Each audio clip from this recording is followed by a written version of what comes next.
Dans le premier exercice de la série d'exercices des équilibres chimiques, on va faire un équilibre qui correspond à un état gazeux. Donc on a le CO2 gaz en équilibre avec le monoxyde de carbone et l'oxygène. Et bien sûr, cet équilibre il correspond à l'état final de la réaction. Car déjà là on nous dit à 500 degrés Celsius et une atmosphère.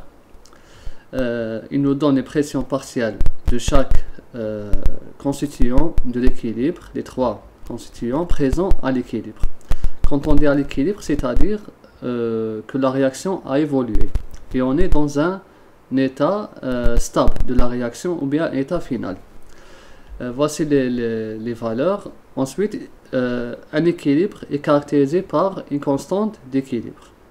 Chaque équilibre est caractérisé par une constante K. Et ensuite, on va prédire le sens de déplacement de l'équilibre si on modifie les grandeurs macroscopiques, comme la pression ou bien la température. En d'autres termes, comment on peut définir un équilibre? L'équilibre, il correspond juste à un minimum de l'enthalpie libre. Vous avez ici un équilibre, c'est-à-dire on va utiliser le deuxième principe pour l'étudier. Donc on a l'enthalpie libre d'un système qui évolue en fonction de Xi. Je vais appeler comme ça Xi. Voilà, le Xi, son unité c'est la mole. Le Xi, on l'appelle l'avancement de la réaction. La variation de l'enthalpie libre en fonction de Xi, elle a cette forme. Comme ça. Forme U. Et à l'équilibre, on a c'est-à-dire la composition d'équilibre, la composition des mélanges à l'équilibre, elle correspond à un minimum de cette courbe. Le minimum, il se trouve là. Le voici. Il se trouve là. Le voici le minimum. Et ce minimum, c'est quoi? C'est la pente de ce minimum est égale, bon, je vais appeler le point 1. Ce minimum, c'est quoi? C'est juste la pente dg par rapport à dxi. Est égal à quoi? Est égal à juste delta g de la réaction. Donc, voici l'enthalpie libre de la réaction. L'enthalpie libre molaire, on appelle.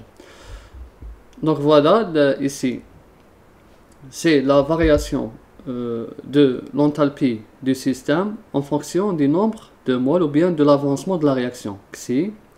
Et la dérivée de J par rapport à Xi, ça donne l'enthalpie libre molaire. Donc ici, cette réaction, ou bien là, quand on nous donne ces valeurs, ils disent que les pressions partielles de chaque constituant sont équivalentes, donc ces pressions partielles correspondent à ce point. On est dans ce point. Donc ici, pourquoi? Parce qu'on a le Xi. On va voir comment on détermine le Xi à ce point. Regardez là, on va juste détailler cette réaction. Bon, ce que je vais faire là, ça va être juste en plus, parce qu'on n'a pas besoin de ça dans cet exercice du moment qu'on a les compositions d'équilibre. Bon, je vais écrire les 0,063, 0,007 et 0,930. Je vais écrire là, c'est NA, ici NB, ici NC. Je vais faire juste comme ça, ou bien de préférence je vais encore simplifier pour avoir juste une idée.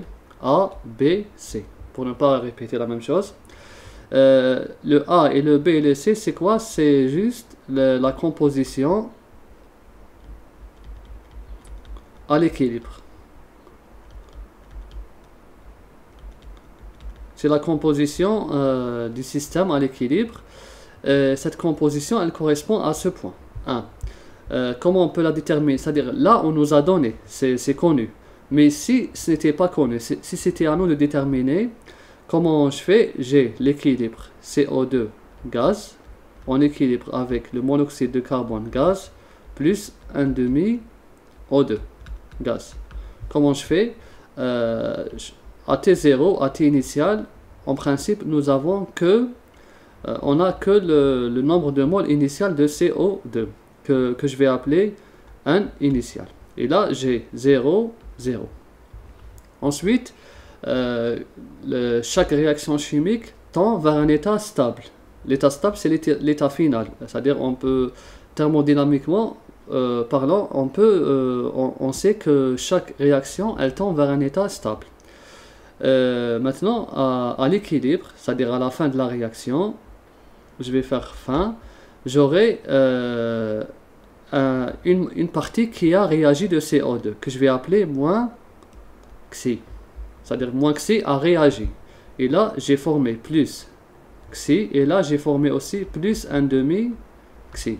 Et je fais la somme, donc à la fin, j'aurai NI moins Xi, et là, j'ai plus Xi, et là, j'ai plus 1 demi Xi.